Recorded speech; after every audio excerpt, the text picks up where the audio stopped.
Hey guys, it's me here with your weekly update. So we are finished. We have finished up our month of love. I just would love to know, you guys email me, email everybody, put it on our Facebook page or whatever.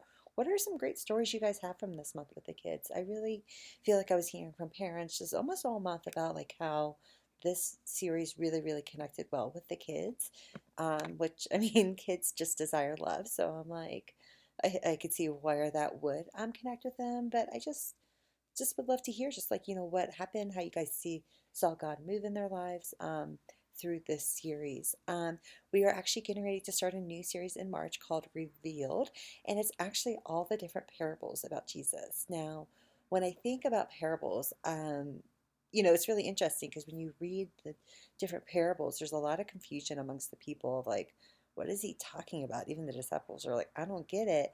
And Jesus would later go back and explain it to them, like what they meant. And I don't know. It just when I think about the parables, it just makes me appreciate the Bible and like kind of where we live in point in time, just because like because of the Bible, because of the Holy Spirit, like the meaning of these parables are actually revealed to us. It's not something we have to figure out like, huh? What's God trying to get at here? So I'm really super excited to see the kids. Just to be able to like talk about the parables, what it looks like, with the meaning behind them. I mean, there's the lost coin, the lost sheep. There's I forget what some of the other ones are that we're doing. Oh, the mustard seed. So all those different parables, we're really going to just break it down for the kids because it really all comes down to just how much does God really love us and how much does He desire for us to be a part of His kingdom. And it's done really through like a more like a magic type theme, which is really exciting because this is a fifth Sunday month, and so our Epic kids, our fourth and fifth graders, we're actually are going to try to get them to serve whenever there's a fifth Sunday. Now it's during spring break, so we'll see how that works out. But um, we're actually going to have them come in and do a little mini magic show for our elementary age kids and maybe even our preschoolers.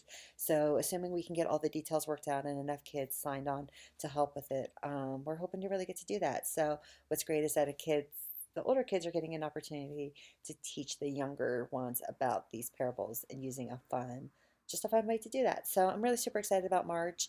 And what God's going to be doing through our kids and through us when we talk about his parables. And so, even with that, the parables was just a way that Jesus used stories to really connect with his audience or to like share something. So, I just even want you guys this month, we're going to be talking a lot about storytelling and just the importance of storytelling and how effective it is and how important it is in the lives of just even ourselves and within our kids. So, I just want you guys even just this next week think about storytelling. Like, what are some of your favorite stories?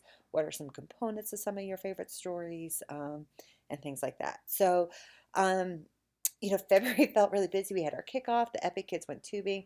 That was a lot of fun. We had our huge roller skating event that Elisa did a really great job organizing. We had about almost 150 people there, which is like mind-boggling and wonderful. So for those of you guys who are there, I'm glad you can make it. Invited friends and stuff like that. That was perfect. March. We're going to kind of slow down because we had to start prepping for Easter, which is coming up in just about 6, 7 weeks. So actually, real quick, I'm sending this out to you guys early because first of all, this Wednesday is our Ash Wednesday service. So if you've never been to an Ash Wednesday service, I would highly encourage you guys to come and try to make this a priority. It's just a really beautiful space that Danielle puts on to get us our hearts kind of reflecting and in the right order moving into the Lent season. And then we will have resources available for families and for individual people to reflect on during the next 40 days. Also, you guys, March 15th, we have our prayer training. Someone from the prayer ministry team is going to come in. So if you're kind of like, hey, like, I what's the vineyard prayer model? Like when you hear that, if you're like, I don't even know what that is, this this training is for you. If you're like, I know what that is, but I'm not confident in doing that, this training is for you. If you're like, man, I'm confident in praying the vineyard prayer model, but I have no clue of how to make this approachable for the kids, this training is for you. If you're like, man, I'm really great at the vineyard prayer model, but I would love to think about different ways to engage the kids in prayer because I believe that there's more than one way of praying, this training is for you. So basically, this training is for everybody. Now it's going to be on Sunday, March 15th. We'll do it right after church, and I will have lunch available for everybody who comes. So just RSVP and let me know so that as Diana and I are working and building up this training, we know how many people to expect. And maybe even just briefly tell me where you feel like in the whole terms of praying, like how confident you feel, because that will help us determine where to start the training for you guys. The other big thing is, like I said, Easter Sunday is coming up. We will be adding in a third service for Easter Sunday because last year on Easter Sunday we had 170 kids, which is about 30 to 40 more than what we normally see on Sundays. So we're going to add in a third service, but we also want to make this more approachable. Kids are going to be actually doing really cute invitations this year to friends. So this is one of the few Sundays where it's all hands on deck. If you guys are in town, because we have three services, it's really easy to, serve one and sit and attend one and then still have time to do your family activities or whatever.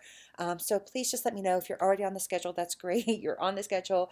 But if you're not, but you're available, please let me know so that I can start plugging you guys in. And if you have a preference on which service, you get that if you sign up early. So do that, please, so that I can start building up the schedule and then figuring out what I need to do if we need to supplement help or anything like that.